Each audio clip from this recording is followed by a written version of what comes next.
I was sitting there thinking, like, you should have saved this crowd for the podcast, man. That was good.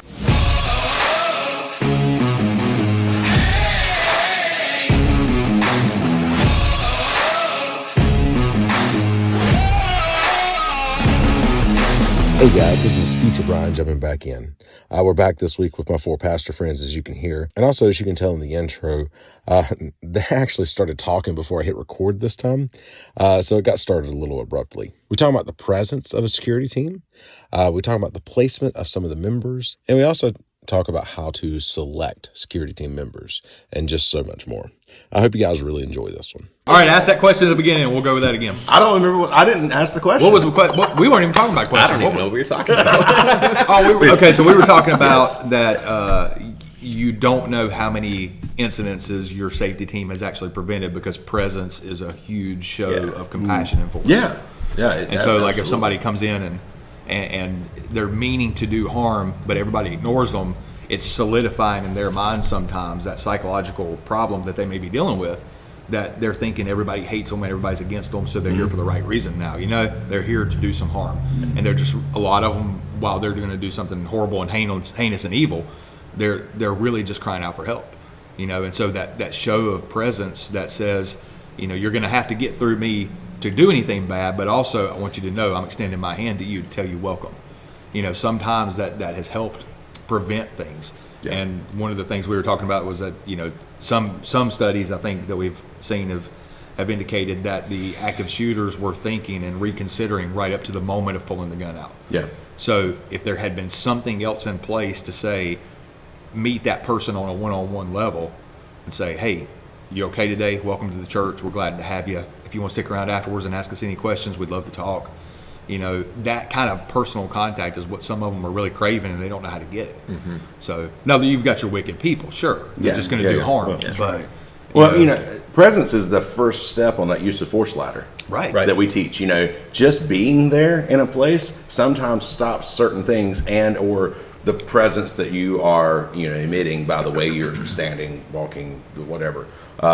Just that a lot of times that stops a person from being a target. The first thing I teach when I'm teaching like women's self-defense and stuff like that, I bring them in and say, listen, if you will walk with confidence, somebody said walk like you have a clipboard in your hand. That's like Jada and Kylie's favorite way of saying it. But, not a phone, clipboard. Yeah, walk like you're in charge of something. Yeah. You're going to be less likely to be picked as a target to begin with. Right. And that's the thing.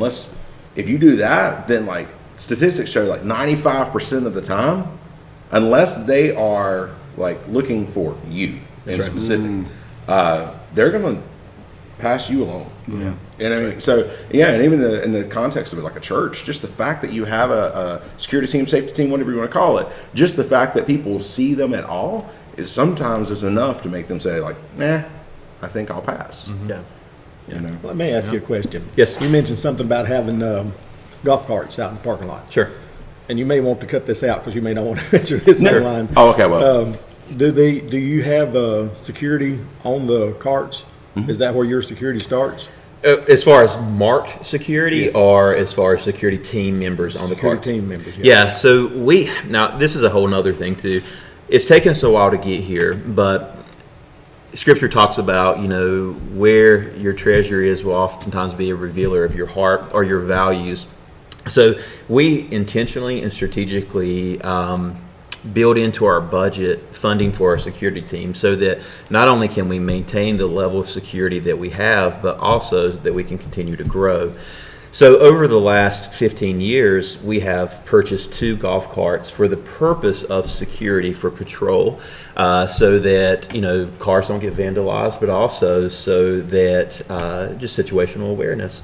But then we also have additional 2 other golf carts that's just for visitors, for people to be able to, who are elderly or unable to get from, because our parking lot's fairly large, for them to get from point A to point B. Mm-hmm. So we have 4 carts. 2 of them are for security only, and then 2 of them are for guest service teams.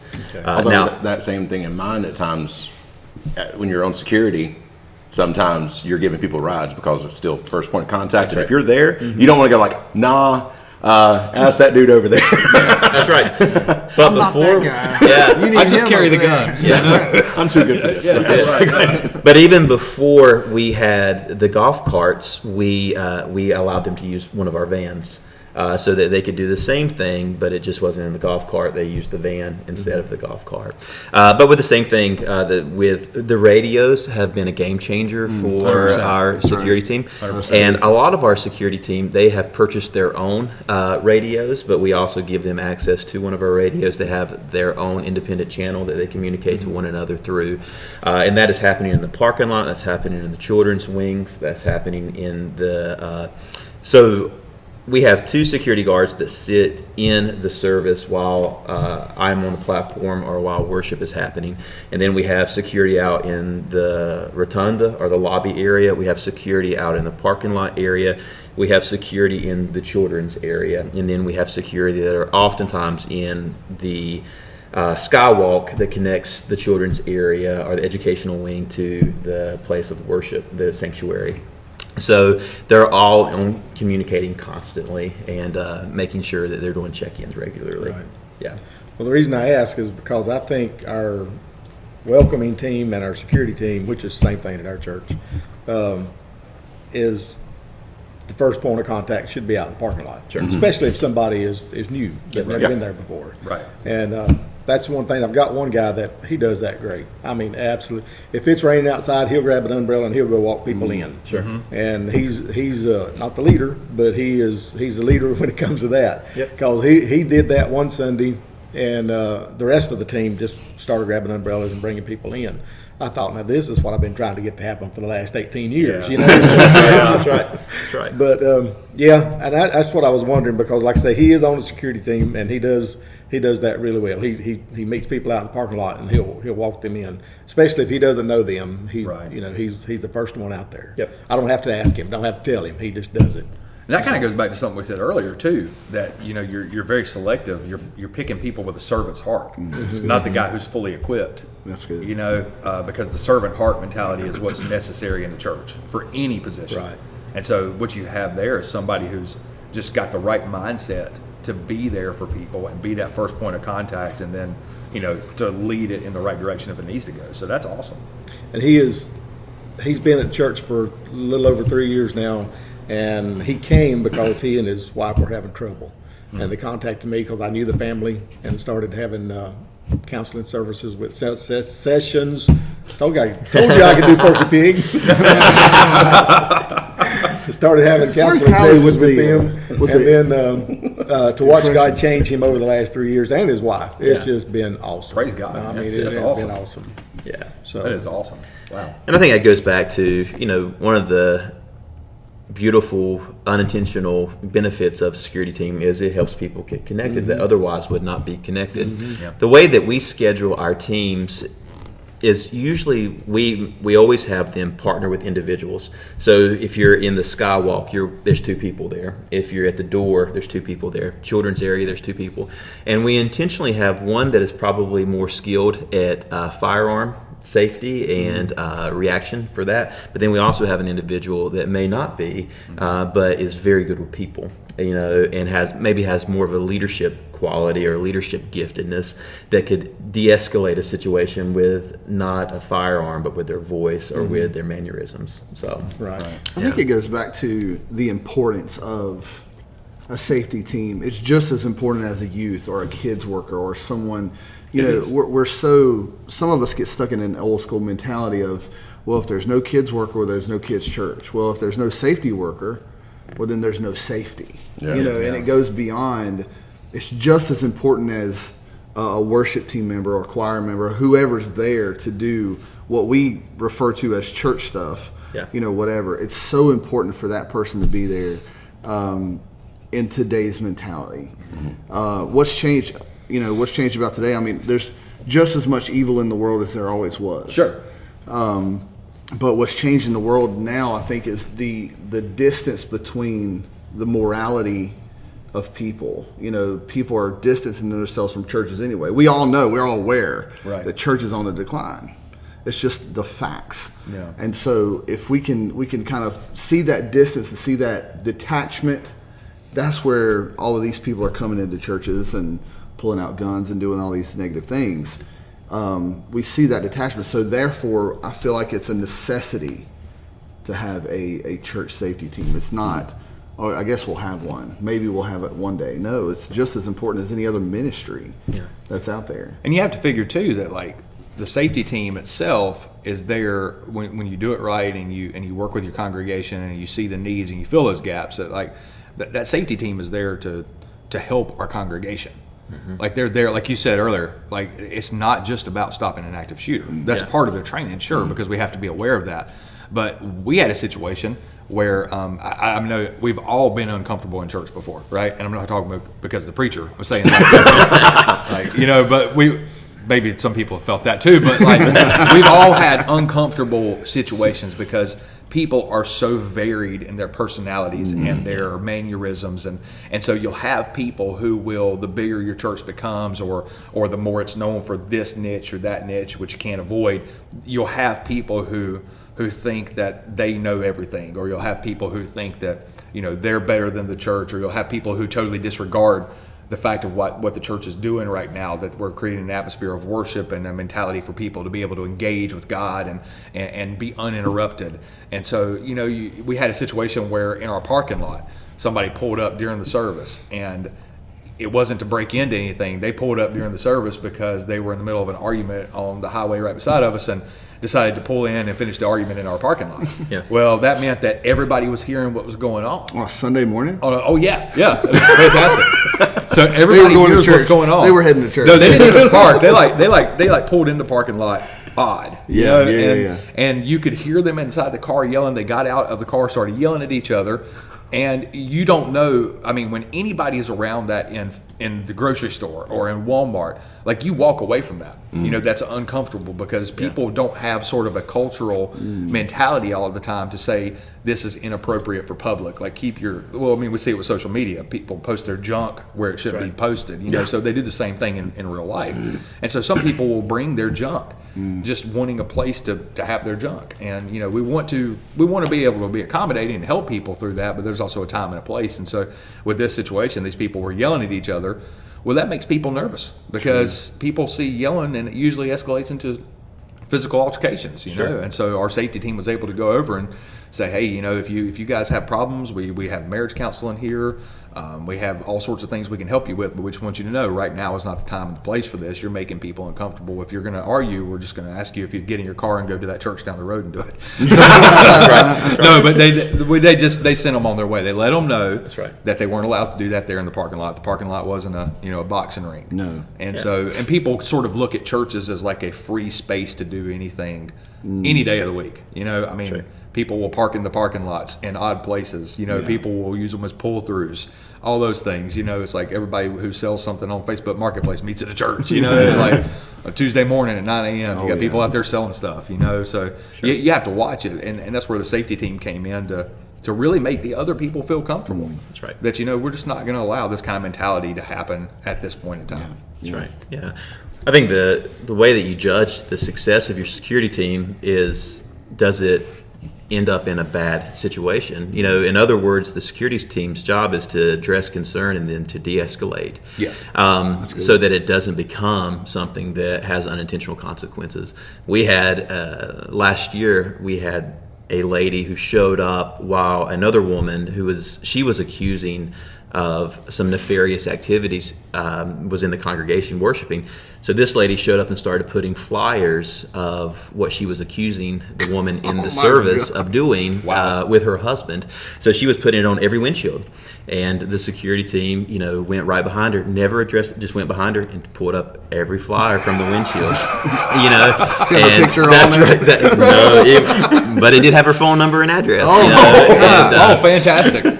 So once again, which sounds funny and crazy, but that's the stuff that once again our security team is able to address. And can you imagine the humiliation of if that lady who was worshiping would have come out to find that flyer, and her children would have found that flyer on, regardless of if it was true or not. Right. She would have never felt like she could ever show her face in our community, but more or less our church. So once again, just sometimes the security team, they begin the de-escalating situation pretty quickly, and Right. that's a success. That's a win. And what you're looking for is somebody who, in that safety team, to not just run to you and say, "Do you think we should take these flyers off?" That's right. You know, I'd never find out half of it. That's right. No, Right. you have to have a person who is thoughtful enough to say, "Okay, this is not good, guys. We need to take these." And you don't need someone running to the leadership every single time. You need someone to make a decision. That's it. And that's the thing about this. We go back to the selection thing. Yeah. That's the thing about the selection of the person. It's so, so important. We had so many things. It's just like you said earlier. Yeah. You'll never find out. You'll find out about it afterwards. That's right. I've had so many times where we'll say, "Well, something was happening in the parking lot. I just want to let you know this was what's going on." We called the cops and it's over. Especially when we were at the shopping center, we shared one side of us was a Chinese food restaurant. And the other side was one of these sweepstakes places, you know what I'm talking about? And that just attracts, not good people. And so the smells that would happen on a Sunday morning, we'd have to go in there and like spray down everything. Menthol. I got menthol.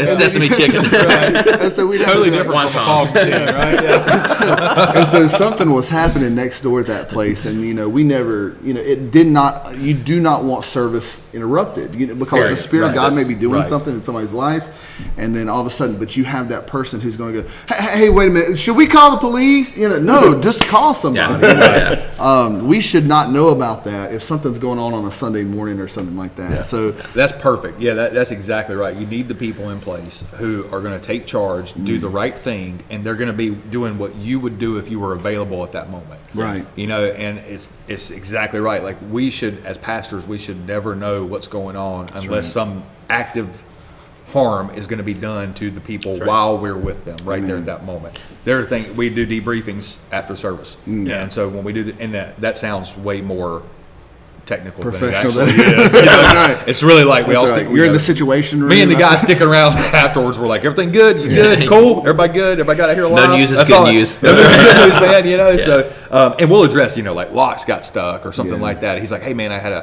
problem with the lock on the downstairs door today, so I'm gonna come by tomorrow and I'm gonna fix it for you. Yeah. Or we're gonna get somebody to replace it. Those are huge things that we need to know about, but we don't need to know about them in the middle of the service. Right. You want people out there who can make those good decisions that you absolutely trust that you're not going to be, as the pastor, ultimately, because you are responsible. And if anything bad happens on that property, they're going to come to talk to you. That's right. They want to talk to the head. They want to talk to the shepherd. That's right. So you want to make sure that person in the parking lot made the decision that you can live with. That's right. That's right. And so that's where that huge bond of trust comes in. That's right. Yeah, we meet every Sunday morning. I meet with the security team before the service, and we give an opportunity for our head of security to give any updates, and we will also communicate, hey, today is a candy drive or today is a food drive, so you're going to see a lot of bags. Don't be alarmed by that. You're going to see, we're gathering shoes, so boxes are going to be coming in. That's not normal, but we want to make you aware tackle of those people. those individuals. Yeah. If it starts ticking, you need to have somebody on there. That's it. This shoebox is ticking. That's right. But we also use that time to not only communicate and to inform, but to pray. So we, we cast some vision, and then I'll give them, because a lot of our security team, they serve once a month. So they're forfeiting their opportunity to worship that day in order to serve. So I'll give them a brief synopsis of what we're going to be communicating today. And don't forget your primary responsibility, you are an ambassador of Christ. There's going to be people that are going to be coming through those doors that are hurting, and you have the opportunity to be grace and truth and love in those moments. Right. So it's a recalibrating opportunity as well. And you were talking about selection, and I cannot overemphasize the importance of training. And we have a lot of great resources. We have Richie Simmons, who is our sheriff. The sheriff's department will come in. Brian is a great resource for that. But it's dual purposes. Once again, it makes them more efficient and makes them more equipped, but it also creates a brotherhood or a sisterhood, a community aspect when you bring them together and you're there for the same purpose. Right. So it's just good fellowship. So it's a win-win. So if you're looking for a safety team, ImpactDefense.online would be a great place to start. Exactly right. I appreciate the plug. Yeah, we really do go around and help a lot lot of churches either in training or even setup process or whatever. So it's a joy for us to do that. I got a group of guys that come help me out and do that. We don't charge the churches anything. We just they'll throw a donation our way sometimes, and sometimes they don't, and either way is okay with us. So we just want to help. You guys are talking a lot about selection and stuff like that. How do you screen? Do you guys do background checks? Do you do some type of, what's your selection process outside of that person's personality is a decent fit? Okay, because I think we've covered that. But like, what's that next step? Do you do a background check? Do you kind of do you ask other people about them? You know, like, We is do this a guy kind of a college clown of the style week or what? hazing. I mean, you know, whatever. Brian puts on a hood and he mugs them in the parking lot of the grocery store to see how they react. We're gonna see if and if they give him the gospel, he If hires there's them. material. If So- they run away screaming like But a if they little shoot girl, him, right? Yeah. We actually rent a chimpanzee, and if he can beat the chimpanzee, then they make it. If they cannot, then they're disqualified. Hey, I want the number of that chimpanzee. Like, can I borrow that guy? Ask it again. Ask it again. Do we have to start over? Or how do we do this now? No, half that was great. Half that was great. Ready? Everybody be quiet for 30 seconds. It's going to be hard, guys. Edit this. Okay, Now we're back in. All right, where were we? Sorry. So you were asking the selection process. Yeah, how we screen for, okay, after we understand that this person's personality, at least as far as you are concerned, as far as you see, they have the right personality for it. Let's be honest, people are not always who they are. So like, how do you find out if they are honestly the type of person that needs to be on the team or not? Yeah, so we have expectations of a background check. We use Protect My Ministry in order to do that. We've had some people who have declined to serve because they do not want us to run or to perform a background check. Now, one of the reasons that we do that for security is because the way that we rotate, our security team does have access to the children's wing. And to work with children, you always, without exception, have to have a background check. So that's kind of our policy, so it's a non-negotiable for us. Yeah. So it's created some tension at times, but it's one that we just don't, there's no wiggle room for us.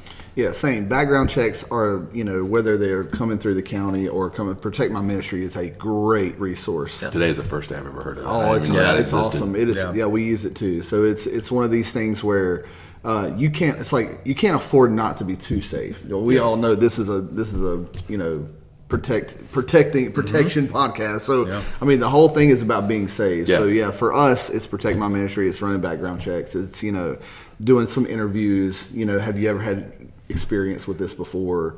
And just and going for it. But most of the time, if it's law enforcement or military, like you said, you have a lot of military guys. They understand and know that's okay.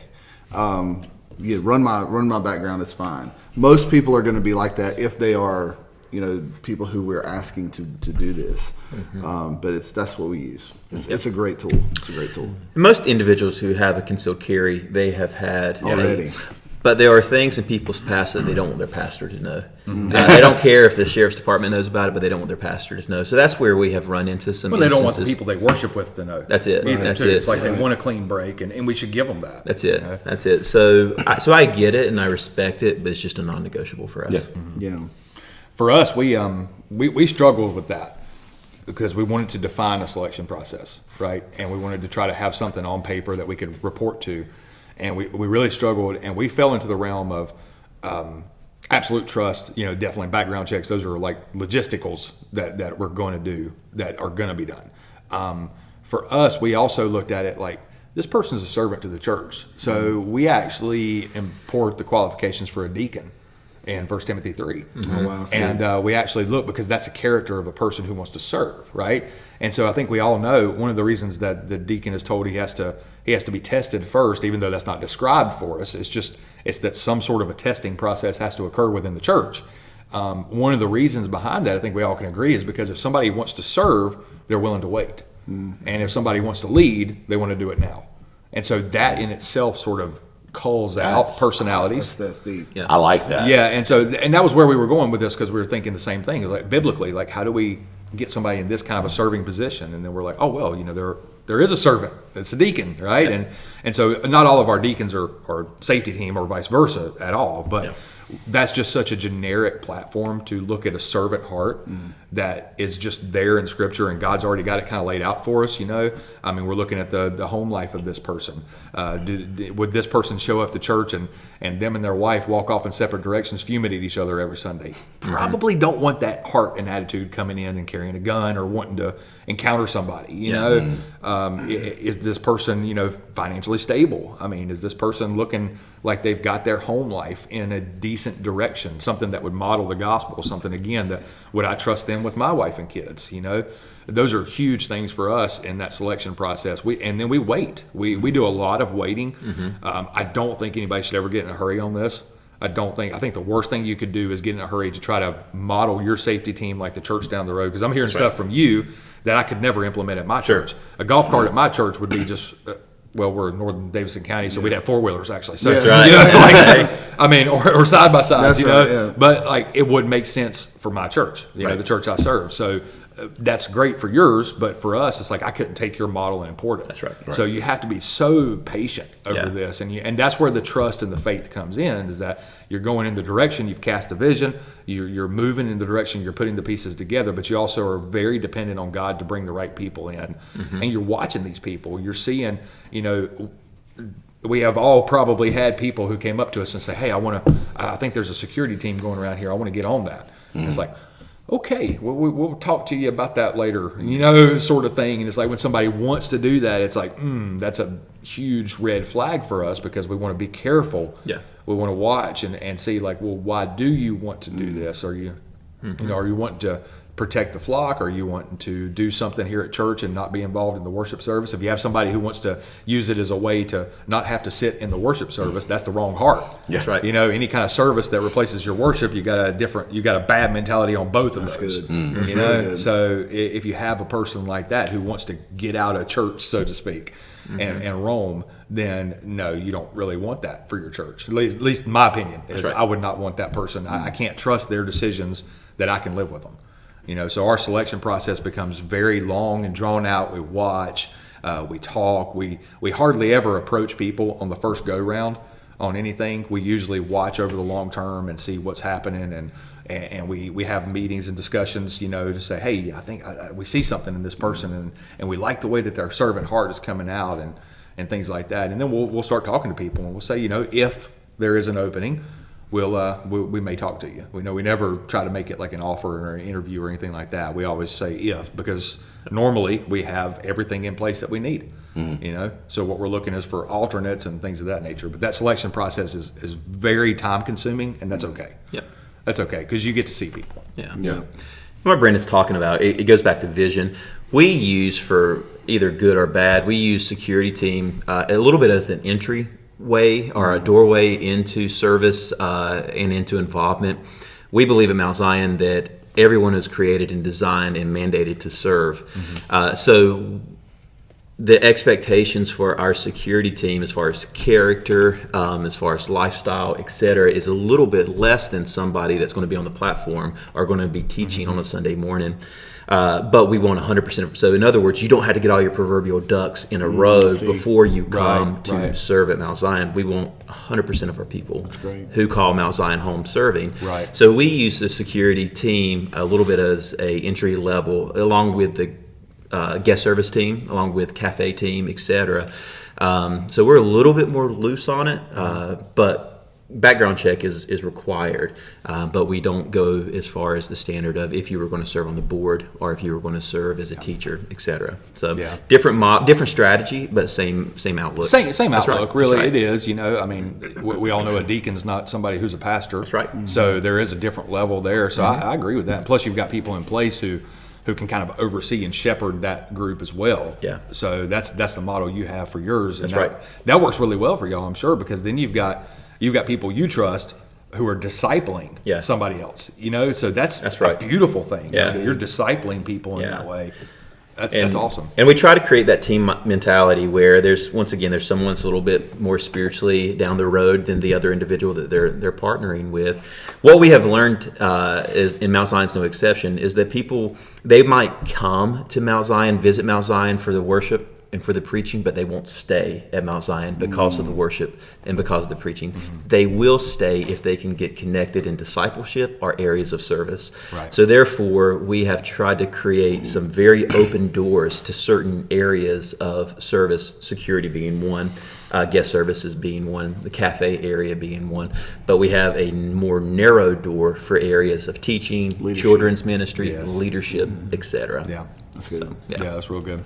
With the intent of the win of, hey, they're connected to a community. Yeah. Right. Yeah. Right. That's good. We do background checks, and then, like you said, Brandon, I do a lot of observing of people, trying to figure out who they are, and just believe it or not, since we've been here, I've thought of 2 or 3 people Wow. that would be great. And their names are? Yeah. What's that Social Security? That's good. That's good. Yeah, and I think that goes to, I think for all of us, it kind of seems common to me, we all are trying to approach this with a level of humility of saying, like, what does God want to do at our church, and how does he want to form this team, and what is this team going to look like for us, and I mean, again, I can't stress it that I'm so dependent on people who know more about this, who have worked with an element of society that I was vaguely exposed to, if at all. I mean, like having an on-duty police officer, law enforcement officer, having an on-duty fireman, Yes. first responders, having somebody who works that profession. They have a training that we don't have, that not everybody else in society has anyway. And so to depend on their eyes and say, look, I have somebody you can really trust, 1 or 2 people that you can really trust about it, or as many as you can fit into a conversation, whatever it is, but you talk to that person and say, now I see this, what do you see? And then they can bring something else to the table. And it's so good for me as a pastor to have somebody like that, because then we can have these long, detailed conversations and we can really flesh some things out. And then we're at a place where we are trusting each other even more, but also I can see the value that God has just brought to my life from this person. Because I, as a pastor, I don't have it all figured out. I have to deal with me on a daily basis, and that's the worst struggle in my life. And so I have a lot I'm working on. I'm a disciple. I'm a learner. I'm trying to grow, and I have to realize where my limitations are. Even though I serve a big God, I serve that same God who, like you said, this other person was created, designed, and mandated to serve too. So he's going to do something through them that he is not going to tell me about, and he's not going to do through me. Right. And I have to be able to accept that. So that level of humility to look at that person and say, what personality quirks do you see? What ticks do you see in this person? It's so valuable to have somebody who's been in that element, and they can tell you, well, I've been around this person, I watch them, and I see how they respond. I see how they carry themselves. I see how they act. Something as simple as how they act when an uninvited or obtrusive person comes through the wrong door. Like, how do you see that person respond? Yeah. That was critical for us to say, okay, when you watch them in these real life scenarios that are not dangerous, but just out of the ordinary, what do you see them do? Because that's going to be a big telltale of how they're going to react in a major situation. Yeah. And so, if they ran and hid under a table because they heard the wrong noise, I mean, probably Right. We've never had that, but maybe not going to be your safety team. It's not the guy. Just saying. But if they go, trying to tackle everybody who comes through the wrong door, probably not a good idea either. Well, to capitalize on what you're saying, going back to what you're saying about, all of our churches are so different. Right. And I love the fact that you've gathered us all at different spots. Yeah, that's one thing I also wanted to bring out, the fact that, like you were saying, the model at Mount Zion is not going to work at your church. No.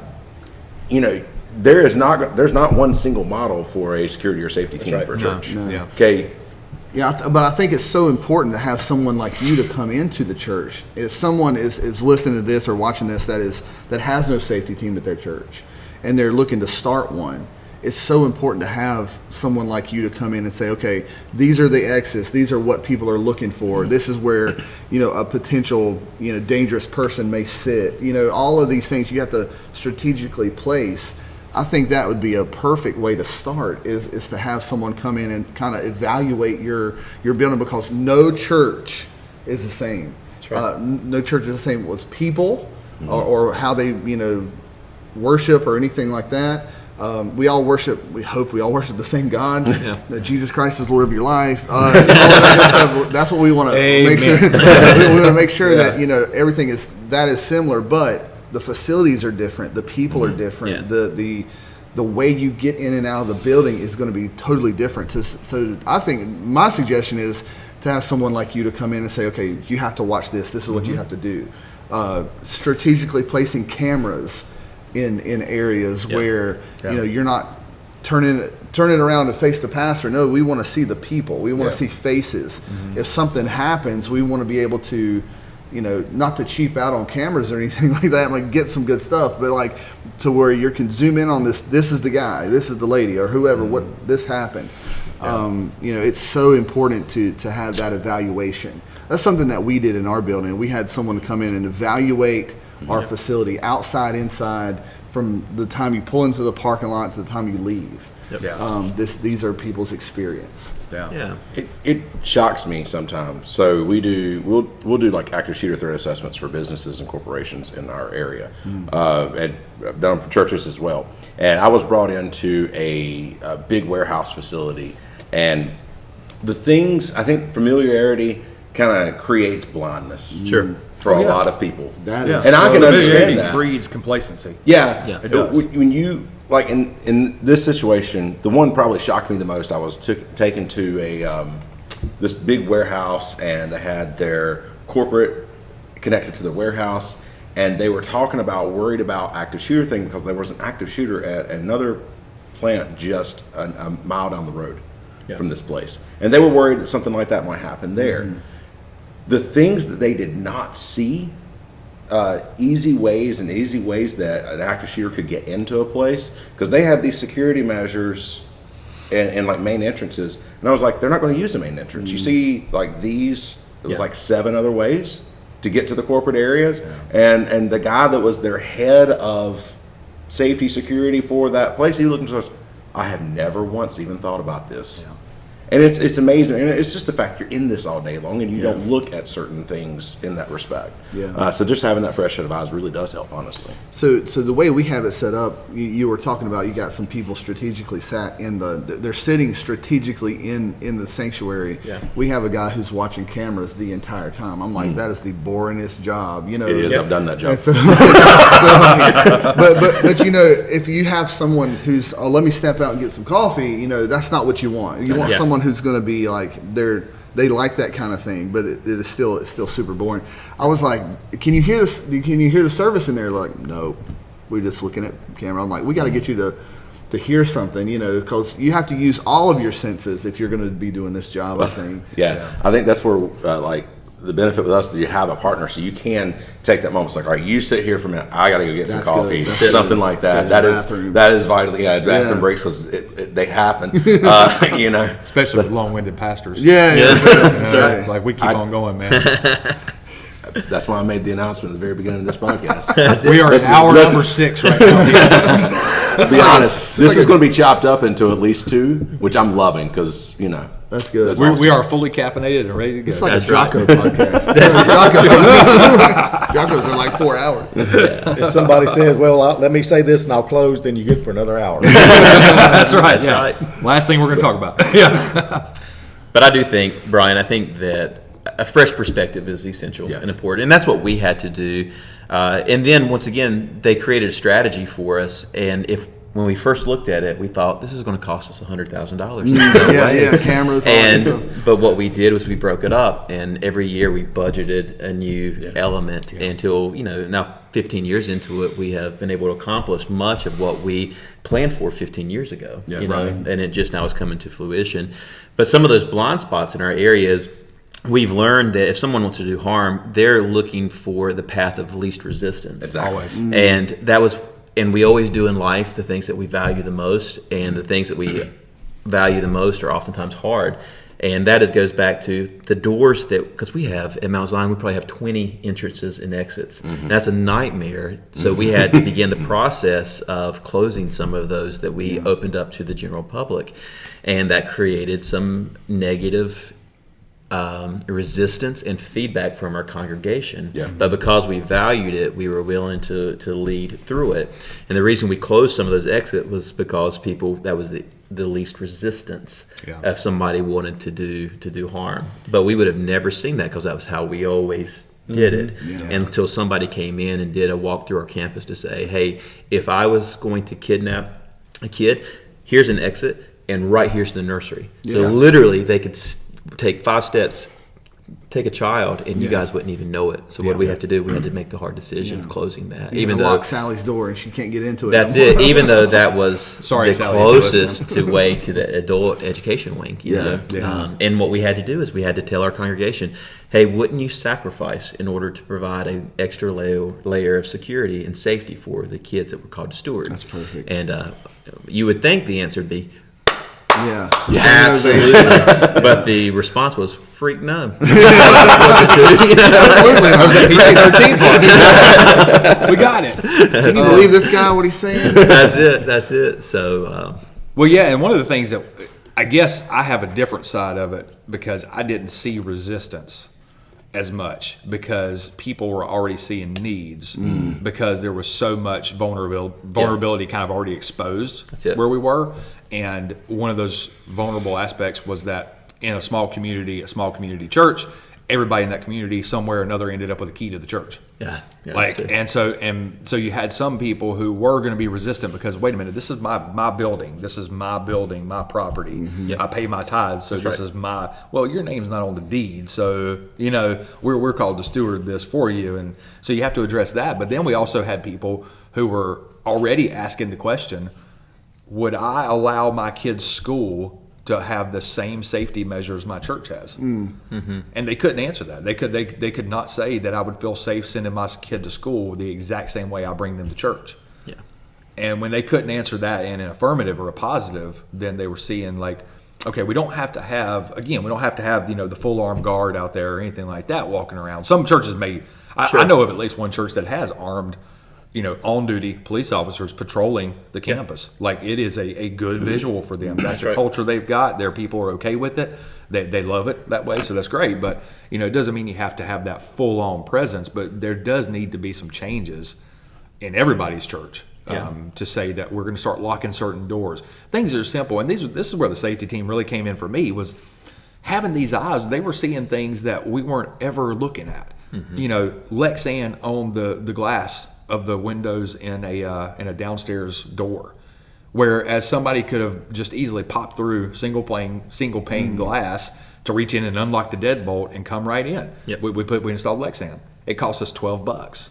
And you're not getting through that door now. Like you have taken least resistance and you made it more resistant. And you've done it for $12. That's right. So it was things like that you did that really started to eliminate those areas of opportunity for somebody. And it was awesome to see, because then you're like, you don't even have to worry about that door anymore. You don't have to worry about posting somebody there, because it will take a nuclear bomb to go through that door now. I mean, it's like nobody's going to stand out there and beat away on that door at 11 o'clock on a Sunday morning or 9 o'clock on a Sunday morning. They're just not coming through there now. And that's one of the things we worked on too, was how do we funnel all the potential problems into an area that we could control it. And what would those potential problems look like? And how do you just eliminate those areas of opportunity for somebody? Right. So the thing is, you have somebody else come in and you look at these types of things. You have experts in the field come in and do that. You also, training is another big thing. You guys have mentioned training several times. Like, I will say this really quick, and I want to let you guys talk about it. But I know we did, so I go to Mount Zion. And I don't think I've said that, but when I'm referencing back and forth, so everybody kind of gets, we did a active shooter training. So they asked me to do, train the guys with some active shooter stuff. And then at the end of that, we run scenario drills. At the end of that, I looked at some of the leadership of the team and they were like, oh, we just found some new holes. And I think a lot of times the training can show you holes that you never knew was there. So what kind of training, outside of something like active shooter, what kind of training do you guys think is really important for a security team, safety team to have? Whatever it is, it has to be consistent and regular, because that's going to look like your safety team. There's going to be certain non-negotiables you have to have in a safety team, okay? And you're going to have to decide those. And I think we all probably agree active shooter. So you start working down from there. Where do you want to start looking at? And again, this is probably going to look different for different churches. I think it probably will, but it is something that I think. I think it is something that, just for ideas here. Is kind of what I'm looking for. Yeah, consistent and regular for us is a huge thing, because you're keeping your team as a team, for one thing. And the radios, like you said, that's something that has to be brought up. I mean, for a small church, $400 to $500 for a set of radios that are going to be good. Make sure they work through your walls. My church is older, so we've got tons of block and brick everywhere, and we seem to lose cell phone reception everywhere we go around the property. So you have to have something that'll penetrate that, and they can communicate with one another. A little bit of money. It's not going to be hard to find. It's not going to be hard to finance. If again, where your treasure is, where there your heart is. You know, but you get into that level of saying, okay, they work together on a regular basis, and that team, whatever that team looks like, is informed. Communication is huge, and they have regular scheduled trainings. Regular scheduled trainings where the active duty law enforcement are looking into things and saying, hey, if I was training my guys on the field, this is what I would do today. So what am I going to do for these guys here at the church? So having somebody who works that environment, who can bring it, and so you're not just sitting there all the time talking about everybody draw as fast as you can, because that's the last resort. Any good safety team doesn't want to pull a gun. They don't want to pull a gun. They will have them if your congregation allows them, but they don't want to pull them.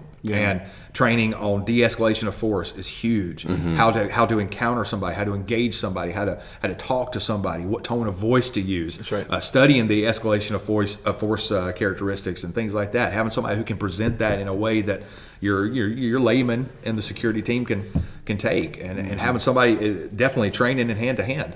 I mean, having the team work together on you don't let two guys duke it out. Like, you don't go to fight somebody. You in this scenario, you have the whole safety team positioned in the right way, and you have at least 3 people who would take somebody out the door. Right. Not take them out, but somebody who's not going to stand there and say, I'm going to go to blows with this guy. I'm not going to stand here toe to toe with him and box him. Like, my goal is to tackle this guy on the floor and have everybody else on the safety team on top of him. Like, we want to be able to control him and overpower him if it comes to that. Hand to hand, different tools that they can carry. We don't particularly like mace or pepper spray, just because the adrenaline causes too much misdirection a lot of times with that. So we prefer to do hand to hand and Kubotan tools and things like that, just for a little bit of an escalation of force without having to move into firepower. But those kind of trainings and rehearsing and teaching some things, those are so critical. Consistent, regular trainings, somebody who on the outside can bring it to the table. I think also too an aspect of it is the medical side. We've talked about that too, and we've had like several CPR trainings. Bringing somebody into the team and saying okay, but also it's so important. Something that I've learned over the years is to pick certain people who are doing certain jobs. So basically, if we have an issue or a situation, we don't want everybody calling 911. We want one person calling 911, and that's their job. Yes. Like, you're the 911 guy. You're the CPR guy. You're clearing the way out. I don't want to get into the debate what's better and what's not, but like, we removed our pews out of our church and we replaced them with chairs, and that was for several reasons. No debate. But so we had a lady just pass out one day. Well, they just took those chairs and just pushed them back. I mean, and so they could work on her. If she would have fell in a pew, that would be very difficult to move. Sure. And so that's one of the reasons why we got rid of our pews, but also, that was just the reason that I said. And so it just happened one day. She just fell straight out. The medical team came in. They were able to work on her and get her out. But so it's not. If you got 15 people picking up a cell phone calling 911, no one's tending to whatever's happening. Right. So it's also, I totally agree with what you're saying. It's also medical as well. Yeah. And so the whole aspect of that is so important. But that's kind of where we were with that.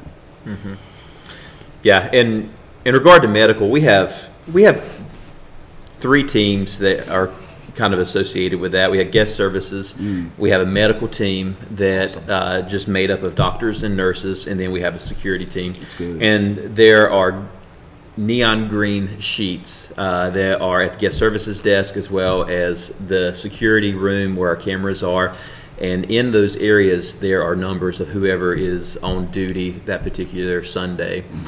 So our guest services team, they know, hey, if there's a medical emergency, we call the doctors. If there's security issue, we call the security team. Security knows, but communication is really the key to that. And actually, training with radios, People actually need to do that. You can't just say, "Hey, I was got gonna radios," say, because yeah. it's really bad. Especially we saw that on when we were doing the active shooter stuff. Is people like pull that radio up really close to their mouth and start talking. They start talking really fast, and they get really get kind of loud. Nobody can hear what's going on in their ear. Yeah. Right. Well, and that was one thing. Definitely, our safety team being headed up by ex-law enforcement, or retired law enforcement.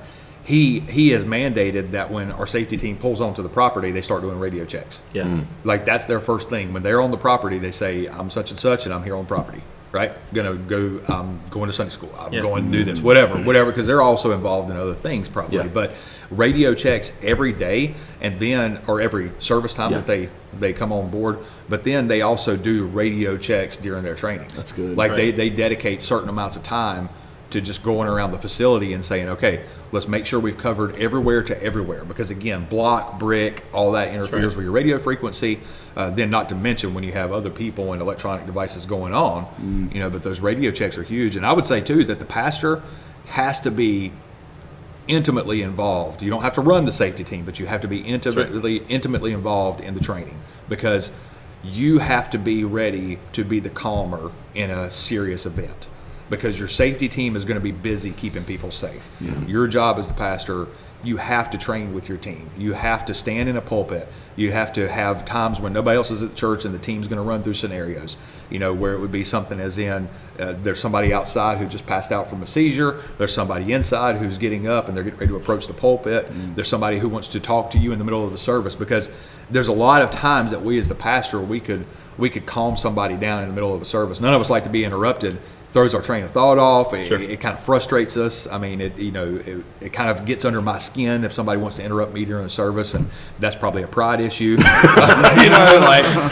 it's like, it's my turn to talk, not yours. So, Lord told me to tell you. Lord told me to tell you to sit right down. Yeah. So who's right? But you have to train in those scenarios, because if you are the shepherd, it ultimately comes back to your responsibilities. Right. And you have to be aware that other people have these giftings and these callings that you don't have. But then when you train with your people, you train with your teams, you run scenarios, and you run scenarios of, this lady over here stands up, starts screaming at this girl over here because they cross eyes at each other. And you have to be the one in the middle of the service to say, ladies, we're going to just calm down for right now. We're going to address that after the service. Or you have that one person where as soon as you take a break to breathe in your sermon, they want to say, well, wait a minute, I got a question. Are you saying about, that happens to us, and we don't want it to happen because it's not the time or the place, but it happens, and then that can escalate, and we have to be the ones who cool it and calm them down and train with our team, and our team needs to know signs from us.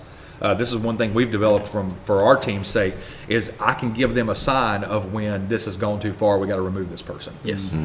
We train that way so that they know I don't have to say, safety team, come now. I don't have to scream in terror. That should never come out of They your know, mouth, exactly. They know if somebody were to stand up in the middle of the service and start to address me, I'm not giving the address to the church because I don't want anybody coming this Sunday to do this and try me. They come to test your security. Yeah, let's go test this out. If somebody stands up to address me, that I'm the one they're addressing, I'm going to handle it. Yeah. They know that.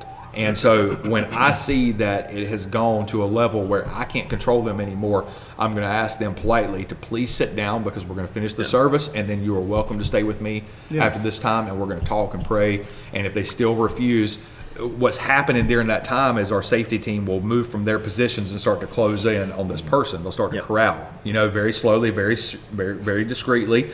We won't have people run to tackle, boom, off the side of the pew, because we're in pews, So we've got other issues that we're going to have to navigate. It's going to take time. So my job is not only to be the cooler, but it's also to buy them time to start getting in and moving people away. And they're going to have to get a pew behind this person and slide this lady out of the way and ask this gentleman if he would scoot over just a tad so they can get in there and they can be ready. And then we've got it situated to where, okay, when it's gone too far, I'm going to ask the person now, would you leave? Yeah. Would you leave? Because you're not helping the service right now. Once I ask them to leave, the safety team knows that if I make one step toward that person, that's their cue to swamp. Sure. So like we have to work together, because they're dependent on me, and they're dependent on me trying to, give them cues as well, because not everybody who stands up in the middle of the service is there to just scream and have a shouting match. Sometimes you can calm people down, and we want to do that, because the last thing we want is our people to be scared, even if it's controlled. Yeah. I don't want anybody to ever associate coming to church And well, you remember that one time they had to tackle a guy. And, Yeah, That's right. like Exactly. he fell on me, and I was scared. You know, what I mean, like I don't want that. Like Yeah. we want to control this. We want this to not happen. So we train to make sure it doesn't happen. See, God, that's God is not a God of confusion. That's right. And so when someone else stands up there and creates confusion, they're going to associate that with, Yes. oh, this is what happened at church today. They're not going to hear anything else you say after that. I mean, they've checked out. Well, did you see what happened today? Well, we all know what it's like when a screaming kid gets taken out by the man. nape of their neck by their mom because they're getting ready to get whooped in the parking lot. That's right. And it's like you have to take a moment to say, "Let's pray for that kid." That's y'all. right. You know, so like, Or you always I mean- have the mom that says, I don't believe in that. They're just going to let him cry it out. I'm like, That's it. no, you're going to get that kid out. yeah, exactly. Don't cry it out outside. And so when with little confusing moments, that's perfect right there. Yeah, yeah. Confusion, when a confusion moment happens for somebody, it just kills the whole service. The service is dead from there on if you're not right. careful, and you have to regroup and readdress it. And so it's just vital again to train the medical training, having trauma kits on site, people who know what to do. Yes. You made it right too. One person calls 911, and that's why I train with the team to be the one to tell everybody, don't everybody call 911 right now. They've already been alerted. That's right. Like I know they've been alerted. Don't worry. You don't all have to pull out your phones. Yeah. If you got your gun, keep it to yourself. You're That's fine, right. Saying the right things at the right time. That's right. Yeah.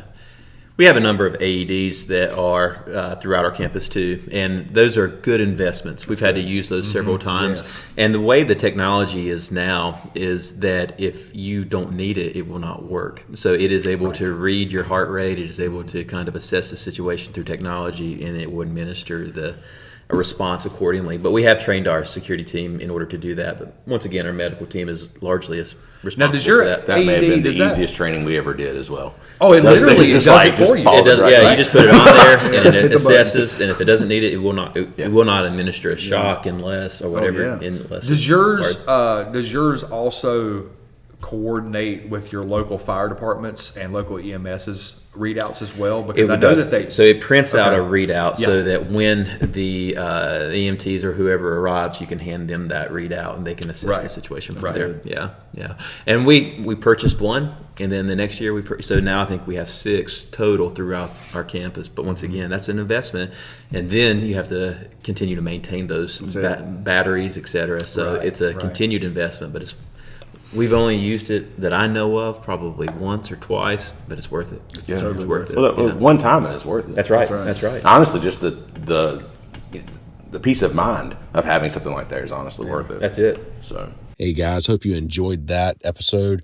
We are going to come back. We're going to have one more in this series. I hope you guys will join us again. Like I said before, if this is not really applicable to your life, there are still a lot of good principles that can be taken from this. And I know this one went a little long. We'll try to make sure we keep the next one at about our normal kind of 30-minute range. So, all right, guys, thank you very much. And we will see you in the next episode.